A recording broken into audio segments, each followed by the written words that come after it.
ನಮಸ್ಕಾರ ಸ್ನೇಹಿತರೆ. ಕೆಲವೊಮ್ಮೆ ನಾವು ಎಷ್ಟೇ ದೇವರ ಪೂಜೆಯನ್ನು ಮಾಡಿದರೂ ಅದರಿಂದ ಯಾವುದೇ ರೀತಿಯಾದ ಪ್ರಯೋಜನಗಳು ದೊರೆಯುತ್ತಿಲ್ಲ ಎನ್ನುವ ಅನುಭವವಾಗುತ್ತದೆ. ಯಾವುದು ನಮ್ಮ ಜೀವನದಲ್ಲಿ ಸರಿಯಾಗಿ ನಡೆಯುತ್ತಿಲ್ಲವೆಂದು ಅನಿಸುತ್ತದೆ. ನಾವು ದೇವರ ಬಳಿ ನಿಂತು ಯಾವ ಸಮಸ್ಯೆಗಳನ್ನು ನೀಗಿಸು ದೇವರೇ ಎಂದು ಬೇಡಿಕೊಳ್ಳುತ್ತೇವೆಯೋ ಆ ಸಮಸ್ಯೆಗಳು ಪರಿಹಾರವಾಗದೆ ಹಾಗೆ ಉಳಿದುಕೊಂಡಿರುತ್ತದೆ. ಈ ಎಲ್ಲದಕ್ಕೂ ಕಾರಣ ಕೆಲವೊಮ್ಮೆ ನಮ್ಮ ಪೂಜೆಯಲ್ಲಿನ ಸಣ್ಣ ತಪ್ಪುಗಳು ಆಗಬಹುದು ಎಂಬುದು ಶಾಸ್ತ್ರಗಳಲ್ಲಿ ತಿಳಿಸಲಾಗಿದೆ. ಈ ವಿಡಿಯೋದಲ್ಲಿ ನಾವು ನಮ್ಮ ದಿನನಿತ್ಯದ ಪೂಜೆಯಲ್ಲಿ ಮಾಡುವ ಕೆಲವು ಬದಲಾವಣೆಗಳಿಂದ ಹೇಗೆ ದೇವರ ಕೃಪೆಯನ್ನು ಸಂಪೂರ್ಣವಾಗಿ ನಮ್ಮ ಜೀವನಕ್ಕೆ ಹರಿದು ಬರಬಹುದು ಎಂಬುದನ್ನು ತಿಳಿದುಕೊಳ್ಳೋಣ.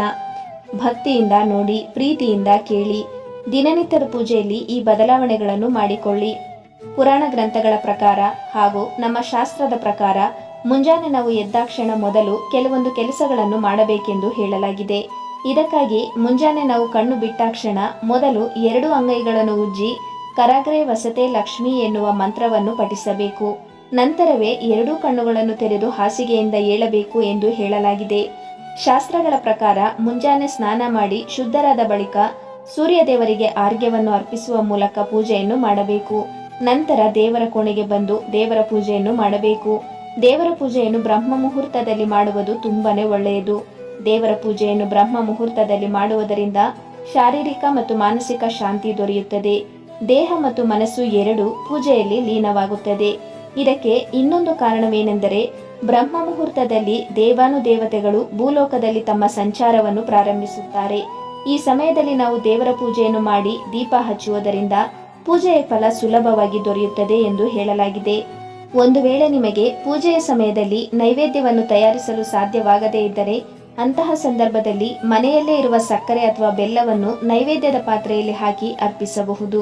ನಂತರ ಧೂಪ ದೀಪ ಆರತಿಯನ್ನು ಮಾಡಿ ದೇವರಿಗೆ ಅರ್ಪಿಸಿದ್ದ ಬೆಲ್ಲ ಅಥವಾ ಸಕ್ಕರೆಯ ನೈವೇದ್ಯವನ್ನು ನೀವು ತೆಗೆದುಕೊಂಡು ಇರುವೆಗಳಿಗೂ ತಿನ್ನಲು ನೀಡಿ.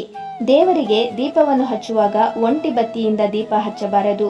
ಬದಲಾಗಿ 2, 3, 4 ಹೀಗೆ ಬತ್ತಿಯನ್ನು ಹಾಕಿ ಹಚ್ಚಿಡಬೇಕು.